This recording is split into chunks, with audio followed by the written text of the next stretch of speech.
Good morning for everyone. I'm Miguel Ângelo Flach, coming from Brazil. I'm a theory of knowledge and philosophy of science at University of São Paulo, Brazil. Firstly, I should thank to the organizing committee and mainly to the programming committee for the bursary, right? It's a pleasure for me to be here. The title of my presentation is Lakatos Normativeness Between Fallibilism and History.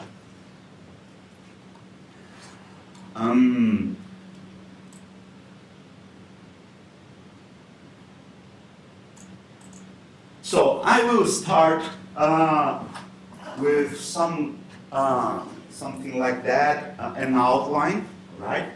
So in the first part of my presentation, I analyzed linguistic resources and style of some excerpts that compose, so to say, the basis of MSRP with the aim of searching an argumentative strategy such as it configures a pattern according to which Lakatos disposes directions for the appraisal of solutions already there.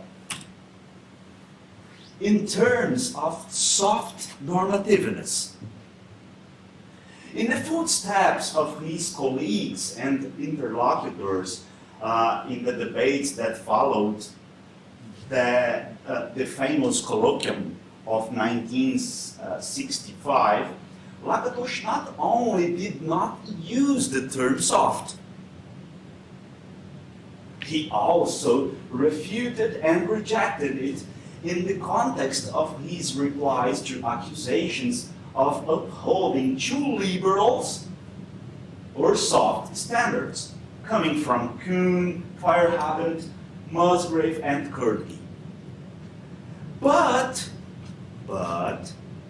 this expression need not have a similar sense to vagueness. Pay attention to it. So, in the second part of the presentation, I shall argue that such normativeness pattern may be a necessary condition for conjecturing to reconcile fallibilism, more specifically falsificationism in the Popperian tradition, and history. Because they directed themselves from problems and solutions which exist in history, including that of their respective programmes, scientists have not progressed into methodological sleepwalking throughout history. So, this was my outline. Now, we will see my first part, right?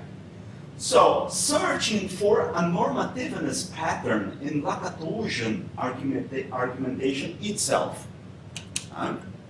Then, in my first part, so I have in mind presence something like soft normativeness emerging from Lakatosian argumentation itself. The term normative, the Hungarian philosopher observed in history of science and its rational reconstructions, no longer means rules for arriving at solutions, but merely directions for the appraisal of solutions already there. Thus, in an analogous sense, methodology is separated from heuristics, rather as value judgments are from ought statements. Okay, my question.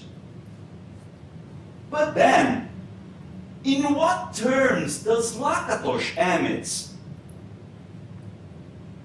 Lakatos himself emits directions for the appraisal of solutions already there.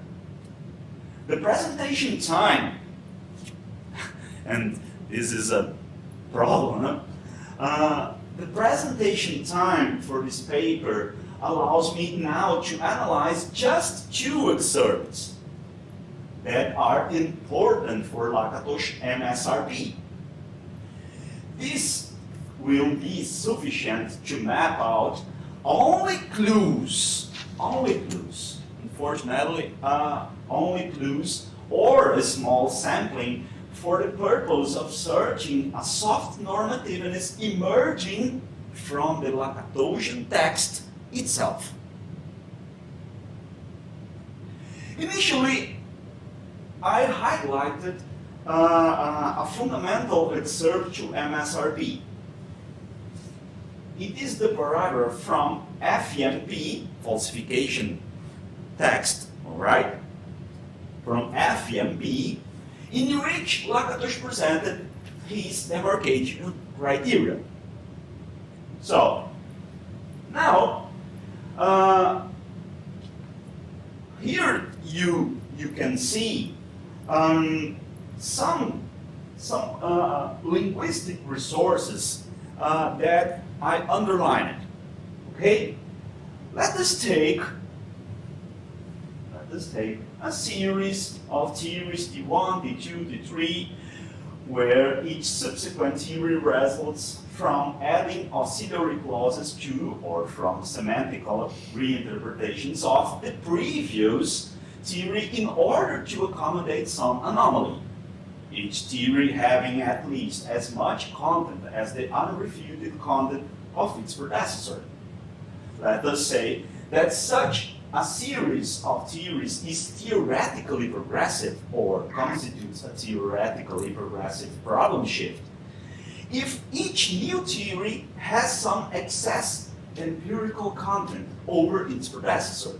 That is, if it predicts some novel facts, hitherto unexpected fact.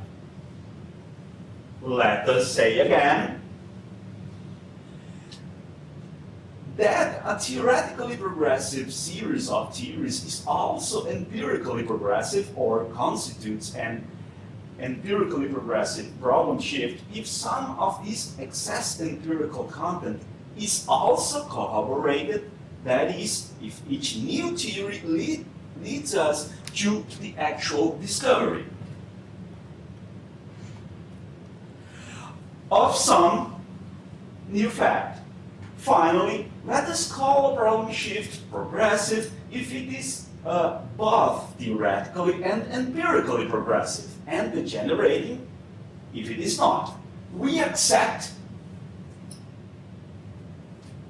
pay attention in these linguistic resources.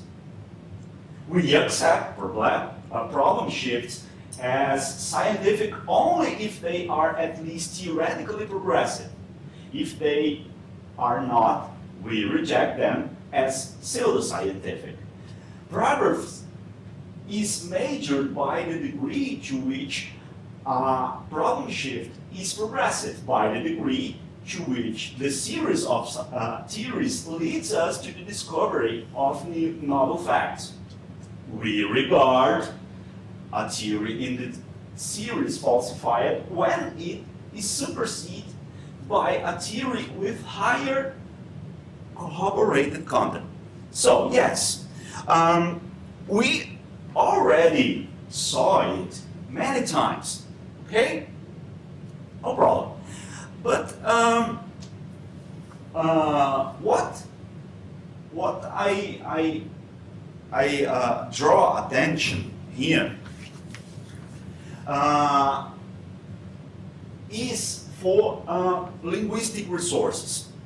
Okay, let's note some linguistic resources underlined above and the language style.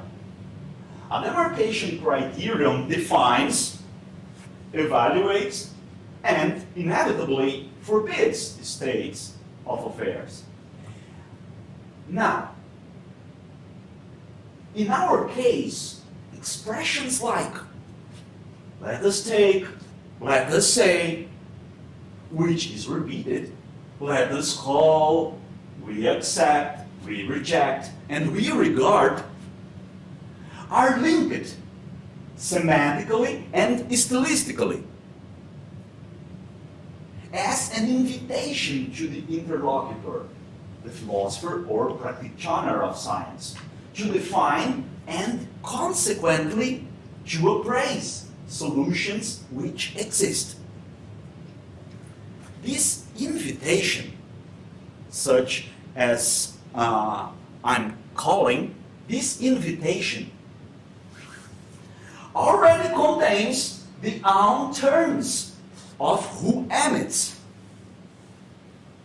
That is, the words from which Lakatos defines and proposes appraisal. Here, I want to draw attention that the own terms that delineate the Lakatosian criterion without abdicating rigorousness in defining do not imply a prescriptively strong semantic load. At the same time, the rules which rigorously define what is under the domain of the criterion to appraise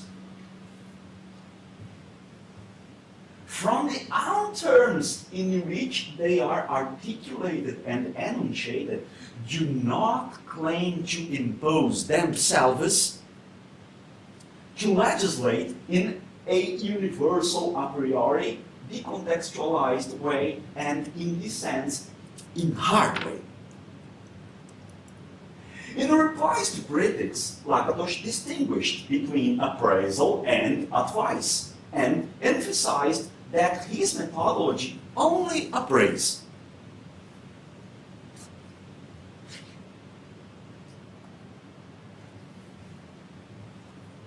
Presuming that appraising and advising can be unambiguously separated, Lakatos uses appraisal as characterization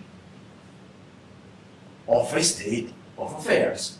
In that, from an early version of MSRP in Criticism and the Methodology of Scientific Research Programs, and afterwards in his FMP, he does not provide universal, decontextualized, and thereby hard prescriptions. But he concedes in his replies to critics. He concedes. He said, if at all, I give advice only on 2 points. That a public record should be kept of the appraisals, which includes a list of known anomalies and inconsistencies.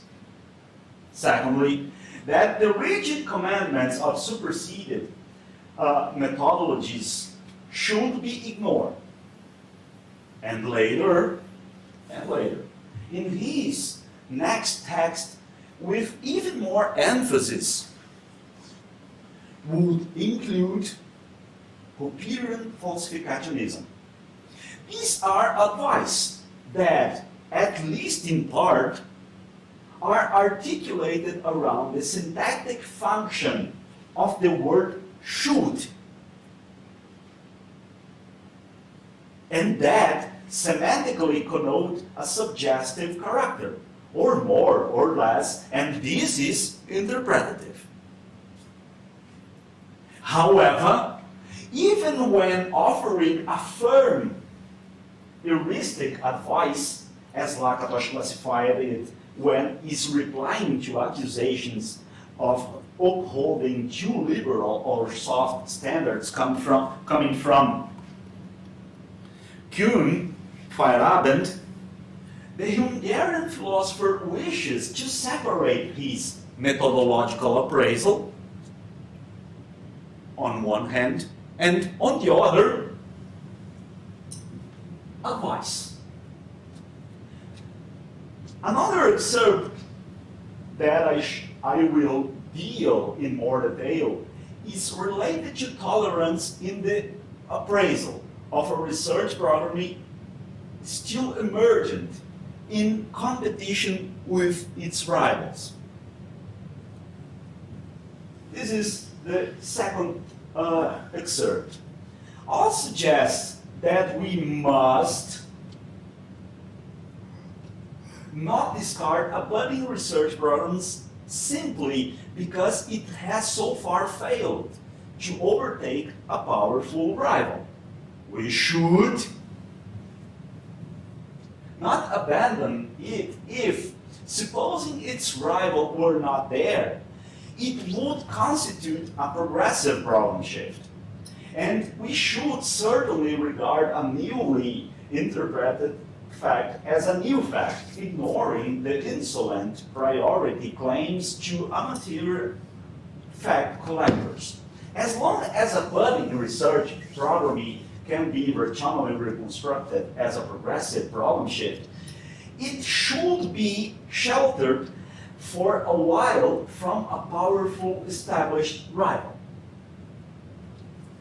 Now, let us see in more detail. As a part of the FMP text, this passage is a preliminary conclusion delivered after brief rational reconstruction and appraisal of cases. So, what are the cases? Here. Brief rational reconstruction and unambiguously inseparable from his appraisal that Bohr's theory logically implied, Balmer's formula for hydrogen lines, and also Lakatos' brief constatation that it was only after reaching in results the phenomenological theory of heat via the Einstein-Smoluchowski theory of Brownian motion in 1905 that a speculative reinterpretation of old facts made by the kinetic theory about heat turned out to be a discovery of novel facts about atoms. So,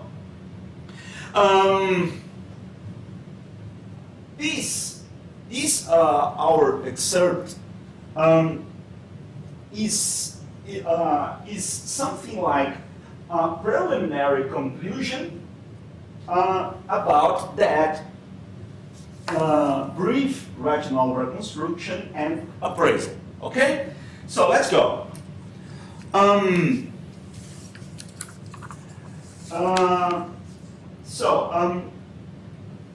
This brief rational reconstruction and appraisal of cases illustrated with the purpose of showing how the novelty of a factual proposition can frequently be seen as such only after a long period has elapsed.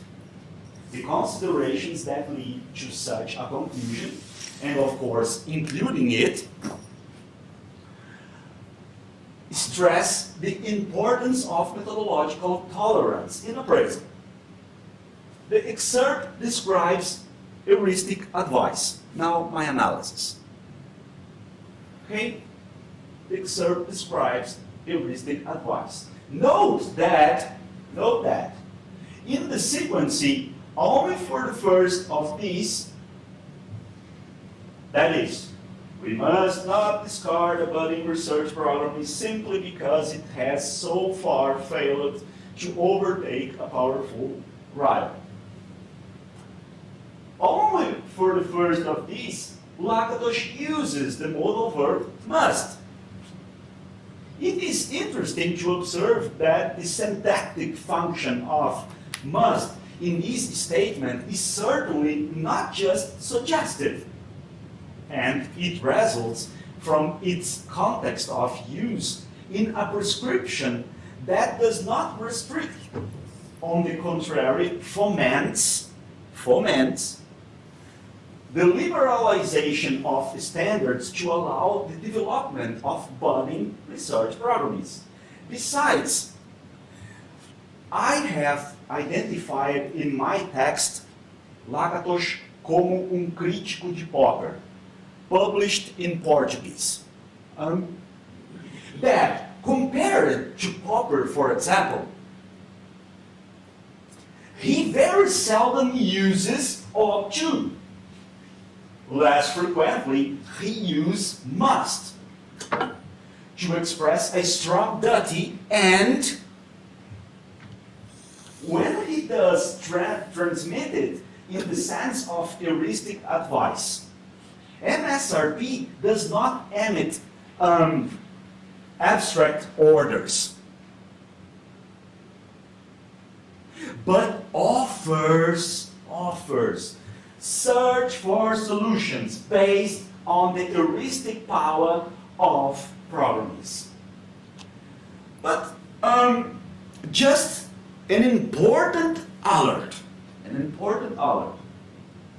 I'm not arguing that a modal verb, whatever it may be, can be a sufficient condition in itself for deciding whether prescriptivity is weak or strong. Nothing at all. I'm only suggesting, only this. I'm only suggesting that whether an appraisal or an advice, the modal operator in use, whether weaker or stronger indicating an action to be performed, provides an auxiliary clue emerging from Lakatosian argumentation itself. It's interesting. It's very interesting. Provides an auxiliary clue to identify something like, to the degree of normativity, something like it, of the respective statement under analysis from the Lakatosian text. Okay? That's it about my alert. Okay? Now, going back, Lakatos refuses to claim as a prescriptive authority of methodologies, including the MSRP, over scientific practice. But at the same time, the MSRP is not limited to pure appraisal. It is in this sense that it offers to the methodologist and to the scientist search for solutions, such as already told you in earlier moment, right? In the first excerpt, the linguistic resources and styles semantically depict the demarcation criterion as an invitation to define. Let us, okay? As an invitation to define, but which does not claim hard legislating. When confronted by Kuhn, Feyerabend, and others who accused him of advocating too liberal or soft standards, Lakatos refuted objections and rejected the word soft. But pay attention in my italic. He rejected the word soft in the sense employed by his opponents. It asked, in the sense of vague and thus dispensable as a standard. But it does not exclude the possibility of interpreting soft as a part of the meaning and the sense of normative employed by Lakatos himself. What normative means is described from Lakatos in the opening paragraph of this section. Okay. The sense in which I propose that it is a soft normativeness is because the standards are more liberal, at least more liberal than Popper's, all right? But at the same time, and now, again, in italic, but at the same time, without abdicating normative criterion and without considering that the regardlessness of a criterion is proportional to its high degree of restrictiveness. And a liberality that the practitioners of science themselves require, and that methodologists, if they are diligent evaluators of the approaches and results of which practices,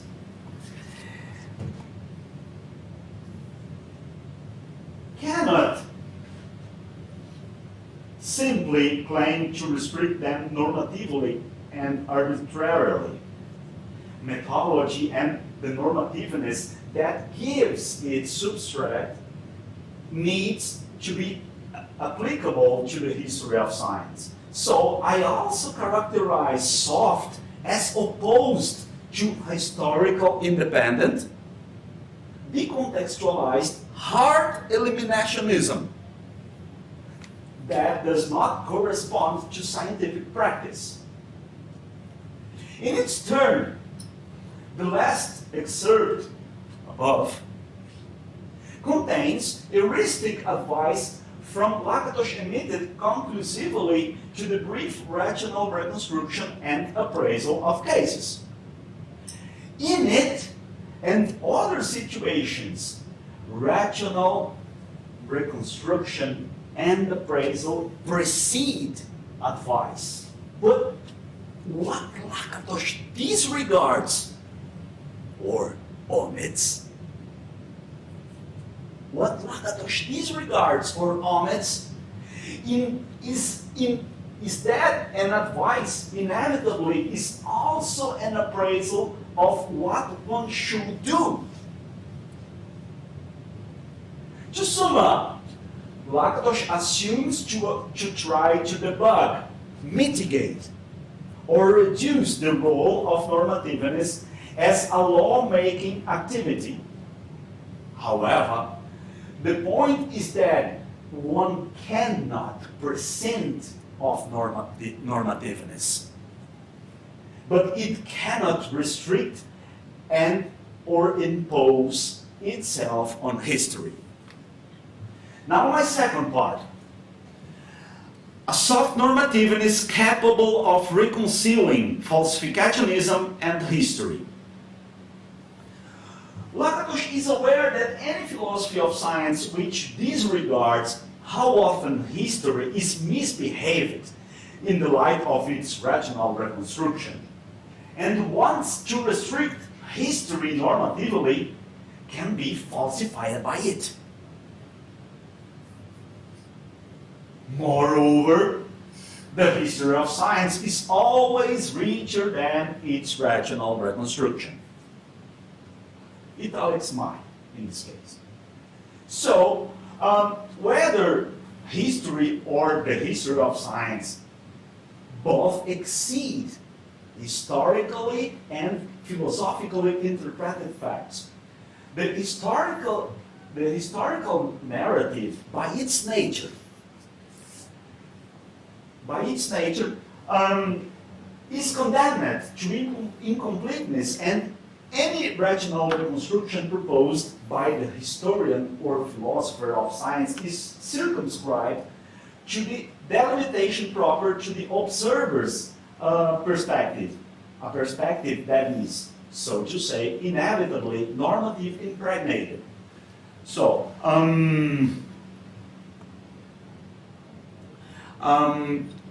now, let us progress. In short, I think that in Lakatos, history is not mere repository of examples. Rather, it is testimony of practice and reconstructed and in detail and rationally is taken as a falsifying or confirming meta criterion of the theory of rationality and of the growth of knowledge that we are asserting as scientific. And throughout history, each proposition has been slowly elaborated through a process of research, experimentation, excitations, discussions, and contradictions in such a way that among all these many efforts, not one was wasted. Each one contributed to the final result. Even error provided fairly. Okay? According to Duhan. While the succession of hypotheses and theories figures the path of science gradually approximating the truth, epistemological and scientific fallibilism appears progressively instructed in the course of history. So,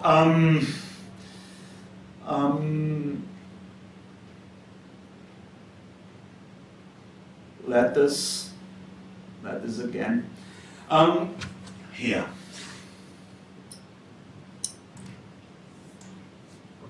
Yep.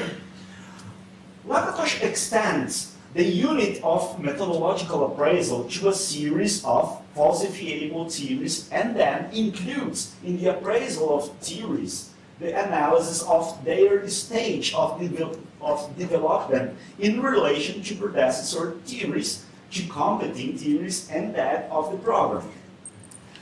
Thus, he takes falsification as a historical process, but establishing that internal theory, although it can always be supplemented by external history, is primary in such a process. Now, I want to draw attention here. I have an italic. History, implicated by socioeconomic, political, and cultural factors, is contingent and mutable. Let us take the regularity of such characters as indicative that history, and the history of science as part of it, presents itself as necessarily so. Let us take it. Norms or rules of falsification to claim to apply to scientific practice and its history cannot present themselves as unconnected to the domain they want on a meta level to imply. And further, they should not prescribe hard rules historically decontextualized if one wants to correspond to or be supported by such a domain. A normativeness cannot constrain history without deforming its reality. This is the question. So, let's finish. Here. In fact, the methodology of scientific research program it is still very much an open problem, said Musgrave and Pigden. From the article Imre-lakatos, one cannot be sure, and absolutely sure, whether Feyerabend would have used indirect self-advertisement while praising the colleague Lakatos who had recently died, and therefore whether there was cynicism. For different reasons. This would lead us to speculate and interpret subjective issues. In any case, if MSRP, and only if, is one of the most important achievements of 20th century, if so this is for one of Lakatos' major critics, because it combines strict criticism with free decision, historical accident with rules of reason, due its normativeness pattern. Okay? Thank you very much for your attention.